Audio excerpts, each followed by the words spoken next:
তো আজ রাস্তায় ওই ছেলেগুলোর সাথে বেশ ঝামেলা হলো। ওরা টিস করছিল খুব। অন্যদিন আমার করি, আজ মাথায় রক্ত চলে গেল। আমরা যাব না, ওরা এ পর্যন্ত আসার সাহস পায়নি, থেকে গেছে। সাদিয়া, তোমাকে কতবার বলেছি তুমি আমার কাছ থেকে মার্শাল আর্ট শিখো, লাঠি খেলাটা শিখে নাও। তুমি তো আমার কোনো কথাই শুনলে না। সে না হয় মার্শাল আর্ট শিখাও স্বামী ভাই, কিন্তু এটা তো কোনো সমাধান না। তুমি তোমাকে তো প্রোটেকশন করতে পারতে। আমার প্রোটেকশন আমি দেবো, তাহলে প্রশাসন করবে, রাষ্ট্র করছে কি? রাষ্ট্র না পারলে কি করবে? না পারলে কেন রাষ্ট্রের প্রশ্ন করবো? হয়েছে হয়েছে। শোনো, তোমাদের কাছাকাছি যাদের বাসা, বিশেষ করে সাদিয়ার কাছাকাছি যার বাসা, তারা একসাথে আসবে। ওকে? আচ্ছা, শোনো। তাহলে আমি তোমার সাথে যাবো।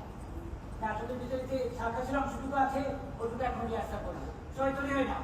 তারপর তারপর দেখতে আসবে কিন্তু। কি ব্যাপারটা? মোবাইলটা কি কানের সাথে গান দিয়ে আটকে রেখেছ? রাখো রাখো মোবাইল, আসো।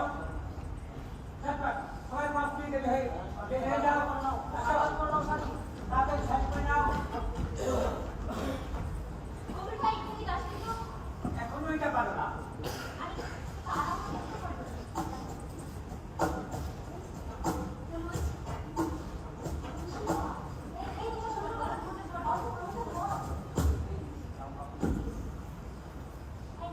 তারপর গাড়ি শুরু করছি।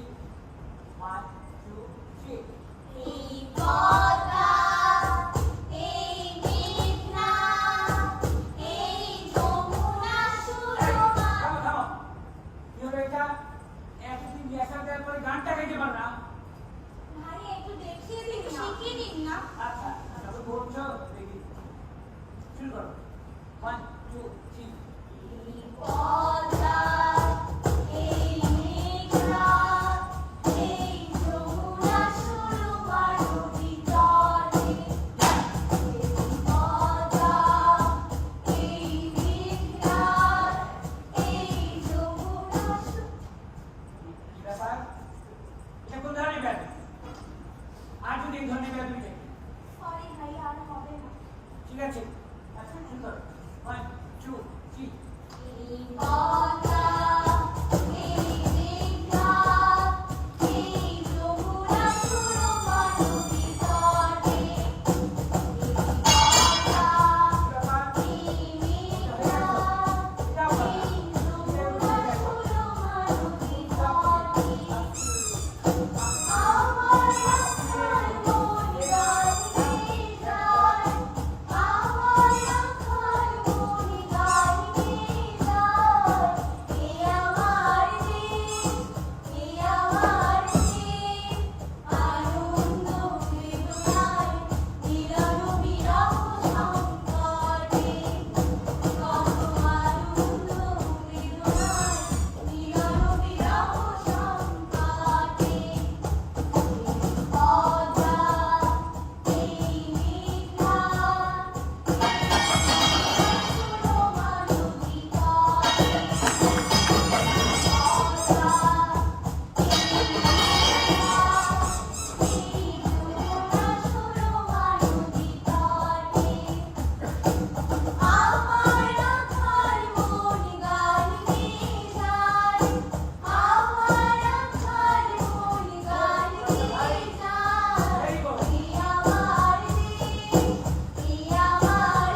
হয়, এখন বসে নাটক হবে না।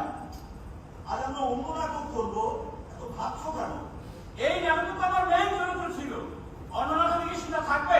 ওই মেইন বলতে কোনো জিনিস নেই, ছোট বড় যাই বলো না কেন ঠিকঠাক মতো করতে পারলে সব চরিত্র তো সমান নাটক। এই নাটকই করতে হবে। আরে করতে পারলে তো করতাম, পারছি না। অবসরের মতো কথা বলবো না শাহিন। আপনি থাকুন, আপনি তো আর অভিনয় করেন না, এসে তো চুপচাপ বসে থাকেন। তাপসদা, তাহলে আমরা নতুন কোন নাটক করবো? ভাবছি কি করা যায়। আমরা আমরা বরং একটা গান দিয়ে নাটক। গান? হ্যাঁ, ওই গানটা জানো না? কোন গানটা দাদা? ওই যে সব কটা জানালা খুলে দাও না। জানো না? ধরো তো দু লাইন। কিন্তু তাপসদা, গান নিয়ে নাটক তা কি করে সম্ভব? কি সম্ভব কিনা ভাবছি, শুরু তো করি। ধরো কটা জানালা খুলে দাও না, আমি গাইব গাইব বিজয়ের গান। তাহলে এটা কিন্তু ঠিক হলো না।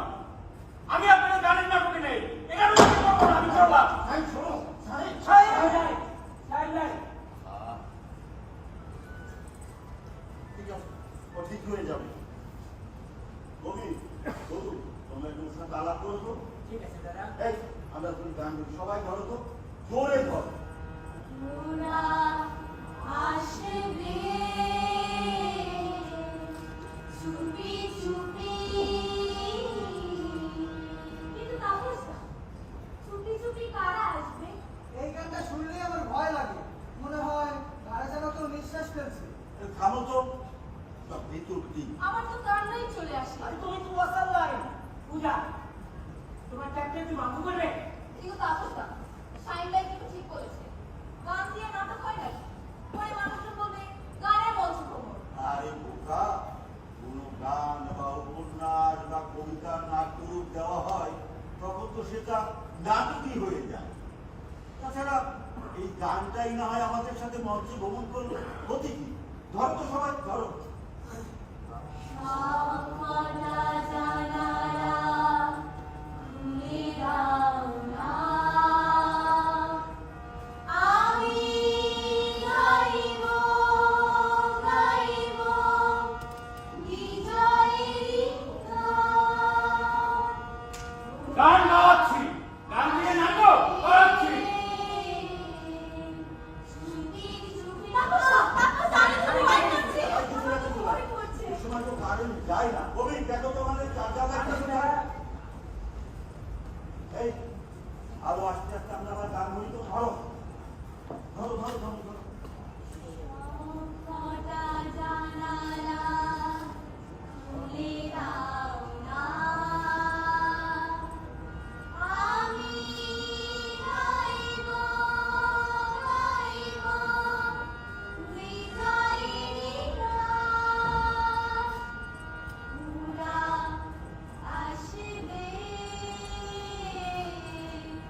থেকে ক্ষুধার চিৎকার শোনা যাবে, আমি সেই পর্যন্ত বিশ্রী।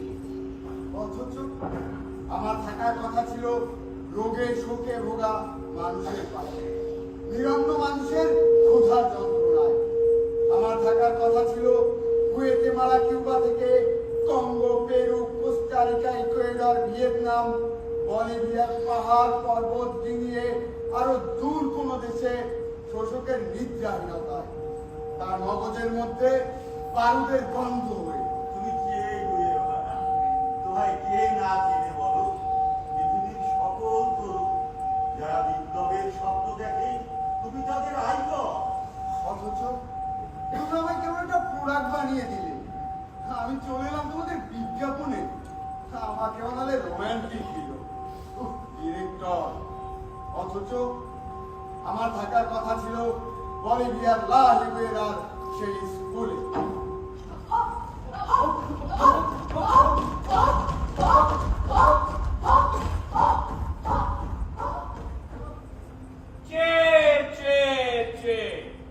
রোমান্টিক বিপ্লবী, তুমি কি তোমাকে দেখতে পাচ্ছ?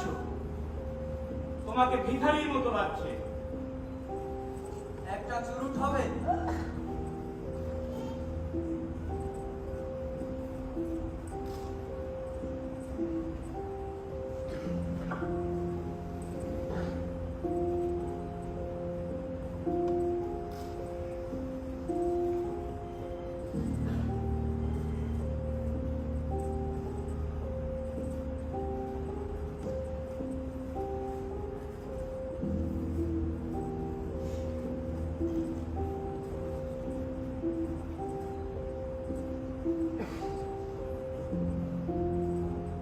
আমাকে গুলি করো না, আমি চে গুয়েভারা। মৃত চেয়ের চেয়ে জীবিত চেয়ের দাম অনেক বেশি। তুমি কি তোমার অমরত্বের কথা চিন্তা করছো? না, আমি চিন্তা করছি বিপ্লবের অমরত্বের কথা। তোমার শেষ ইচ্ছের কথা বলো। ফিদেলকে বলবে সমগ্র আমেরিকায় সে নতুন বিপ্লবের যাত্রা দেখতে পারবে, আর আমার স্ত্রীকে বলো সে যেন আবার বিয়ে করে। ও আরেকটা কথা, আমি এই স্কুলের একজন শিক্ষকের সাথে কথা বলতে চাই।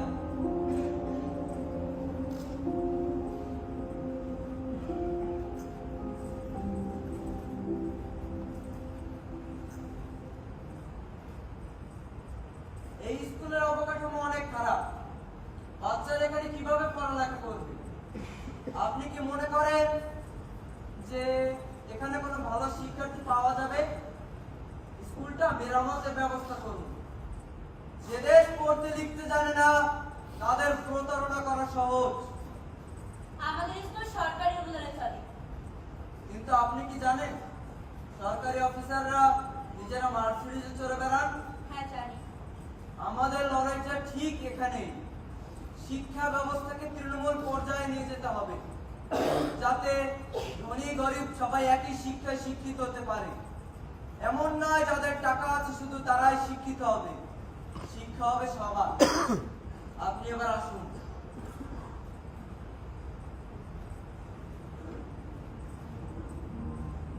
চলো আমরা সকল উপেক্ষাকে তুচ্ছ করি।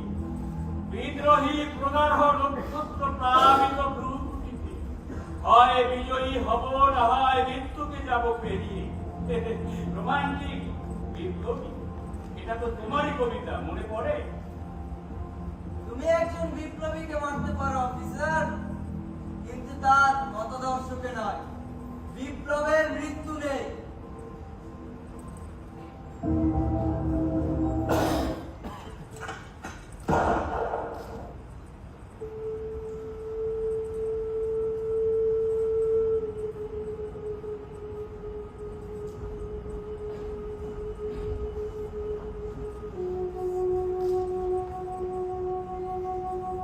চলো ভালো করে ছবি তোলো। এর উপর আমাদের প্রমোশন নির্ভর করছে।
ভয়ের প্রশ্ন না কিন্তু আমি পারবো না নিরীহ একটা জীবকে হত্যা করতে।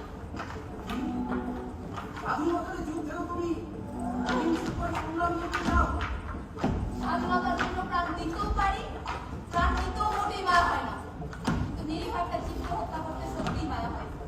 পারবো না। মিথিলতা, মাস্টারদা, তুমি জানো যে পাহাড়তলির ইউরোপিয়ান ক্লাবে আমরা একবার হামলা চালাতে গিয়েও পারি। ওখানে সকল অফিসাররা আছে। ওখানে আমাদের হামলা করতে হবে এবং সফল হতে হবে। তুমি জানো ভারতবর্ষের মধ্যে এই চট্টগ্রাম শহরটি আমরা 4 দিন ব্রিটিশ মুক্ত রাখতে সক্ষম হয়েছিলাম, ওদেরকে পরাজিত করে। ওই কৌশলের উপর ভর করেই আমাদের আক্রমণ করতে হবে। ব্রিটিশদের ওই ক্লাবটাকে ধ্বংস করতে পারলেই দুর্বল হয়ে যাবে, ওরা ভেঙে পড়বে। ওই দায়িত্বটা আমি কল্পনা দত্তের উপর দিতে চেয়েছিলাম। যেহেতু ওই 7 দিন হয় অ্যারেস্ট হয়েছে, তাই সিদ্ধান্তটা পাল্টাতে হচ্ছে। এই আক্রমণের ভারটা আমি তোমায় দিতে চাই, পারবে না? পারবো মাস্টারদা। ওদের কত বড় সাহস! ওরা ক্লাবের সামনে সাইনবোর্ডে লিখে রেখেছে কুকুর ও ভারতীয়দের প্রবেশ নিষেধ। তোমায় কিন্তু পুরুষের পোশাকে যেতে হবে। এই নয় কলোনির একজন থাকবে তোমাদেরকে সাহায্য করার জন্য। তাই হবে মাস্টারদা। বন্দে মাতরম। বন্দে মাতরম!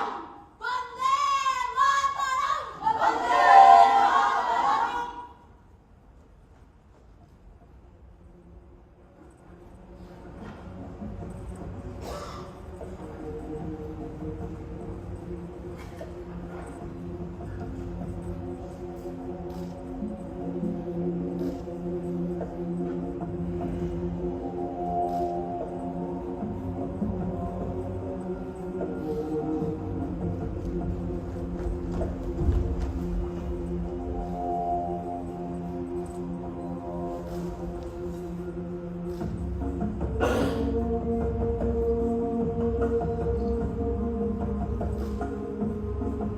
মাগো, তুমি অমন করে কেঁদো না মা।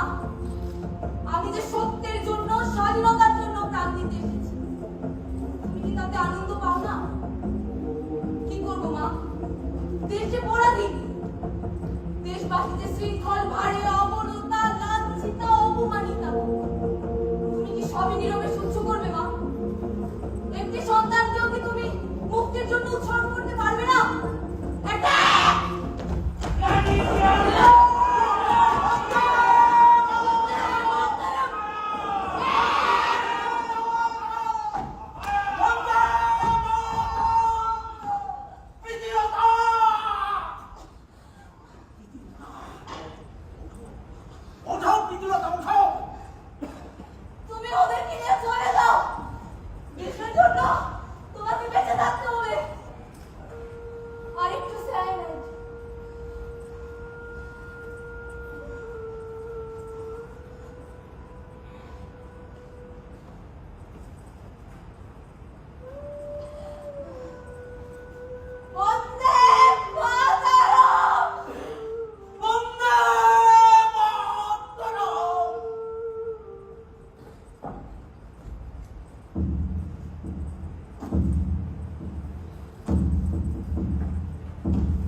আর নগর ছিলাম না, মানুষ ছিলাম।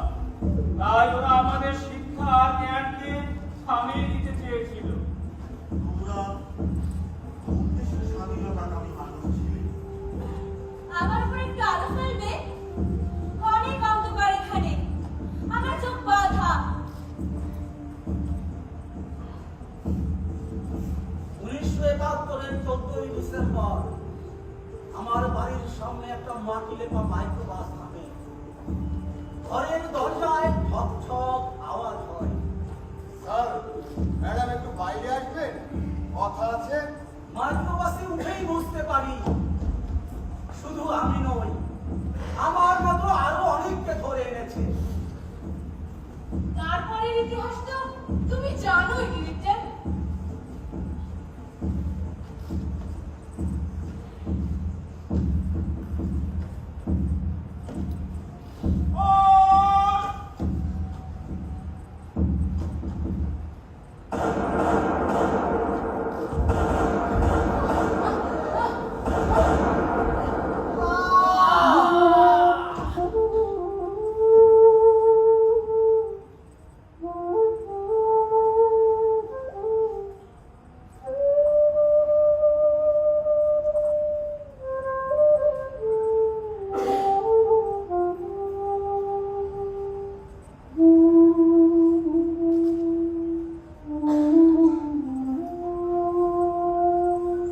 চার্জার তো পেলাম না তাপসা।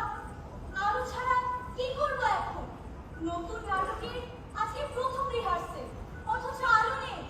ও ভেবো না, আলো চলে আসবে। আমাদের একটু অপেক্ষা করতে হবে। তোমরা গান চালিয়ে যাও।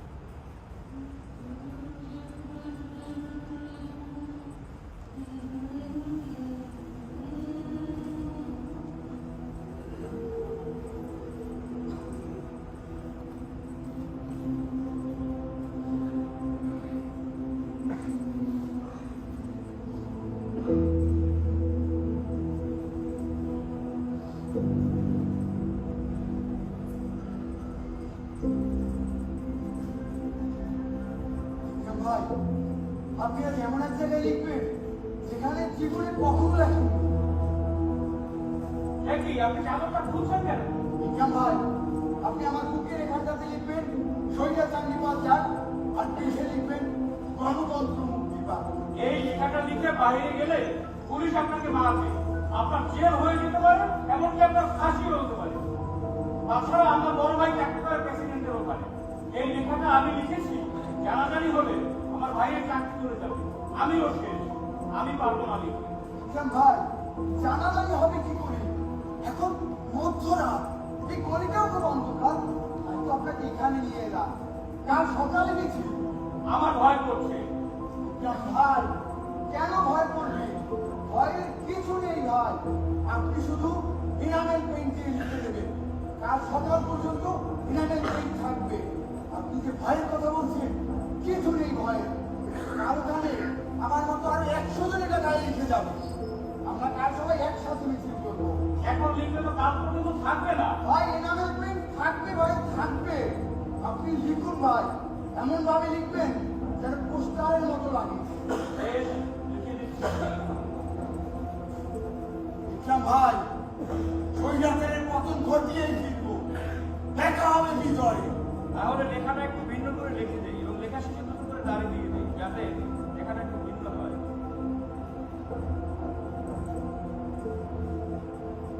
গণতন্ত্র মুক্তি পাক। গণতন্ত্র মুক্তি পাক। স্বৈরাচার নিপাত যাক। গণতন্ত্র মুক্তি পাক।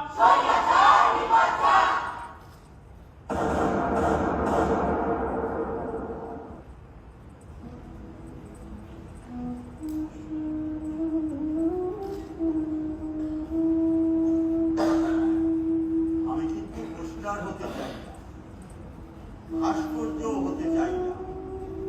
এখানে স্বপ্ন ভাঙার সুর ভেসে আসে শোষক এবং স্বৈরাচারের বিরুদ্ধে। এখানে লড়াকুর দেখা মেলে আমি হাঁটি শেষ মিছিল। আমি থাকি স্লোগানে,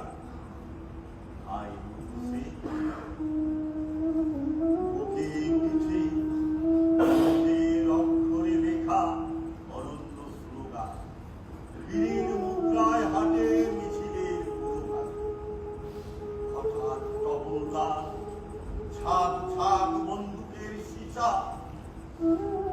মুর্শিদের বুক নয়, বাংলাদেশের হৃদয় মুখর করে দেয়। বাংলাদেশ মন পোড়া হরিণীর মতো আর্তনাদ করে, তার মুখ থেকে অবিরল রক্ত ঝরতে থাকে, ঝরতে থাকে।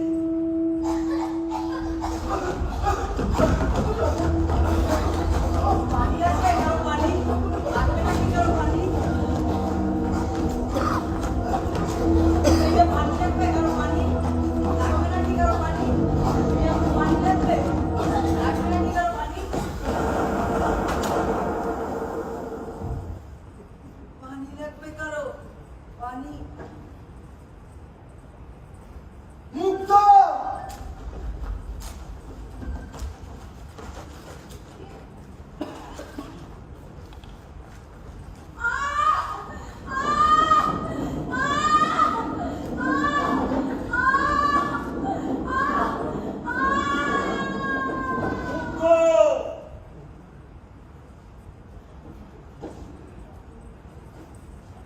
কে তুমি? আমায় চিনতে পারো না ডিরেক্টর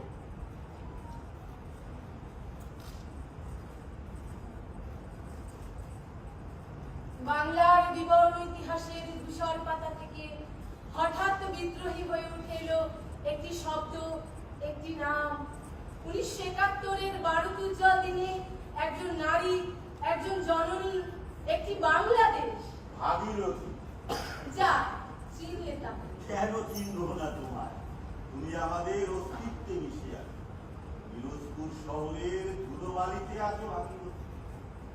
পাকিস্তানিরা তোমায় ধরে নিয়ে গেল, আটকে রাখলো, তারপর ওদের ইনফরমার হিসাবে কাজ করতে বলায় ওরা তোমায় মুক্তি দিল। ওটা কি মুক্তি বলে বুঝি পাখি ছেড়ে দিয়ে পায়ের সুতো বেঁধে রাখা ওই শর্তে মুক্তি দিয়েছিল বলেই তো তুমি মুক্তিযোদ্ধাদের ইনফরমার হতে পারো। তারপর যখন তুমি ধরা পড়লে, মোটর সাইকেলের পিছনে বেঁধে পিরোজপুর শহরে সমস্ত রাস্তায় টেনে টেনে তোমায় মারা হলো। আচ্ছা ভাগীরথী, বলো তো, ওটা কি মোটর সাইকেল ছিল না জিপ গাড়ির পেছনে বেঁধে টেনে টেনে মারা হয়েছে? জানো তো, এসব নিয়ে খুব কথা চলে। মানুষ তো এমনই পেছনের হাতিটা দেখতে পায় না অথচ সামনের পিঁপড়েটা নিয়ে ঘুরছে এই যে আমাকে ধর্ষণ করো একটা শহরের রাস্তায় রাস্তায় আমার শরীরের মাংস আমার চিৎকার আমার হৃদস্পন্দন মিশে আছে একটা স্বাধীন দেশে তা থেকে কি অর্জন করতে পারলে তোমরা নারীর মুক্তি সত্যি কি মিলেছে ডিরেক্টর এখনো দেশে দেশে যুদ্ধ বলে নারীকে ধর্ষণ করা হয় নারীর এগিয়ে চলা তোমরা মেনে নিতে পারো না এখনো তোমরা তরুণদের ধর্ষণ করো নুসরাতকে পুড়িয়ে মারো মুনিয়াকে আত্মহত্যা করতে বাধ্য করো কারো আঙুল কেটে দাও কারো চোখ উপড়ে দাও আমার কিছু বলার নেই ভাগীরথী। আছে আছে বলেই তো তুমি আমায় ডাকলে যে প্রত্যাশা নিয়ে এদেশটা স্বাধীন করতে এত মানুষ প্রাণ দিল এত মানুষের শরীরে কোন একটা অংশ হারালো আমার মতো এত নারী ধর্ষিতা হলো তাদের সেসব স্বপ্ন বিফলে যেতে দিও না ডিরেক্টর যেও না ভাগীরথী, যেও না।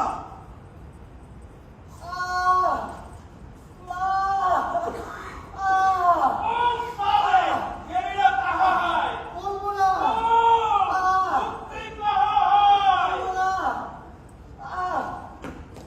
আজা ওরা খুব মারে, ভয় হচ্ছে কখন সব স্বীকার করে ফেলি। যখন মারবে শক্ত হয়ে থেকো বাবা সহ্য করো কিচ্ছু স্বীকার করবে না কারণ নাম বলে দিও না জানি খুব ভাত খেতে ইচ্ছে করছে মা, দুদিন ধরে ভাত খাই না। কাল নিয়ে আসবো বাবা আহ! মা! আহ! আহ! বলবো না! বলবো না!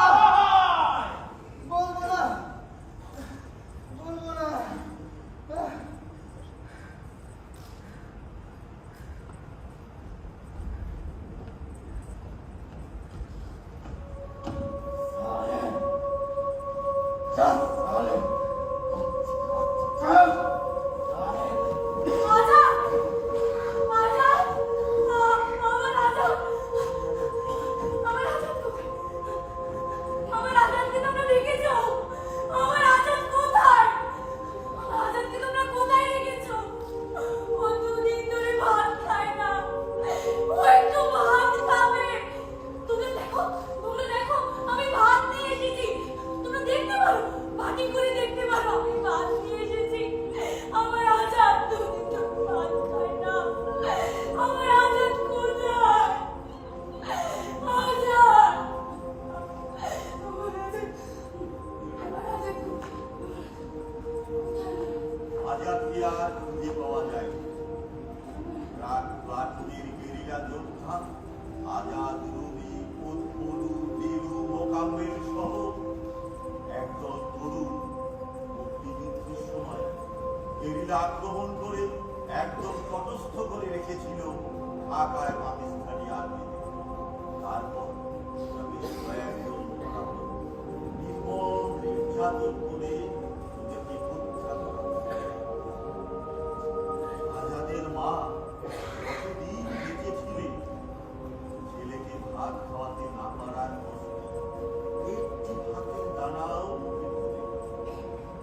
বিছানায়ও গা রাখে 14টি বছর মেঝেতেই ঘুমিয়েছে। আজাদ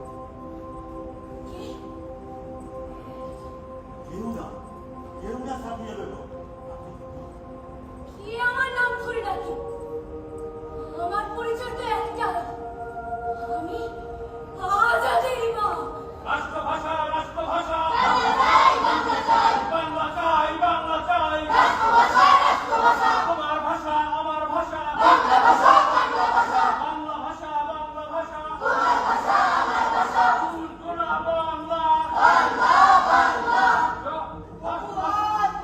রাষ্ট্রভাষা রাষ্ট্রভাষা বাংলা চাই বাংলা চাই আমার ভাষা আমার ভাষা বাংলা ভাষা বাংলা ভাষা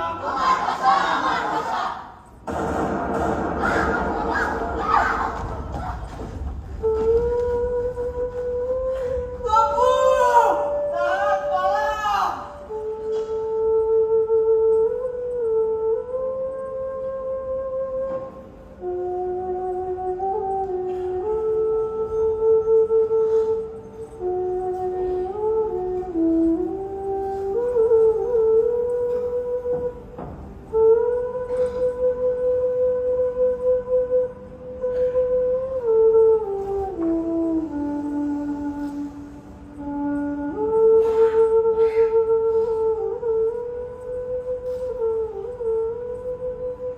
দেখো তো, কানের কপালের মাঝখানে একটা গর্ত কেন? কি বলে? রাহাত উঠে গিয়ে স্টারটা তুলে নিল হাতে। ঝুঁকে পড়েছে দেখতে লাগলো অবাক হয়ে। রাহাত তাকালো আমার দিকে। ওর বাবার হাতটা 2 ইঞ্চি ছোট ছিল। এই রাহাত, একটু মেপে দেখ তো।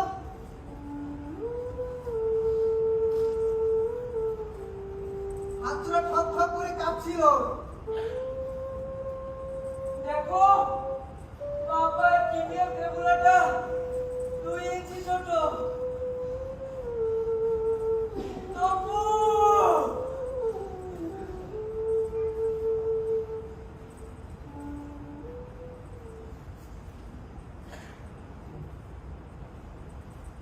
তবু ফিরে এসেছি। আমি আমার নাটকের প্লট পেয়ে গেছি।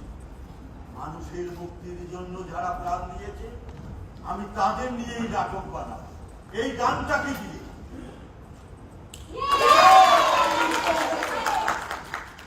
এই ঠাকুরটা অন্ধকারে কেমন গান গাইলেন? শাহিন তুমি?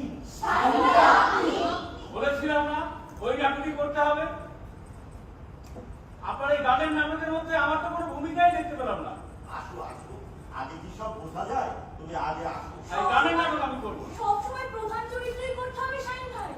তুমি চুপ করো, তুমি জুনিয়রের মতো থাকো। শাহিন, আমরা বড়রা যদি সিনিয়র জুনিয়র করতে থাকি, ওরা শিখবে কোথায়? কার কাছে শিখবে?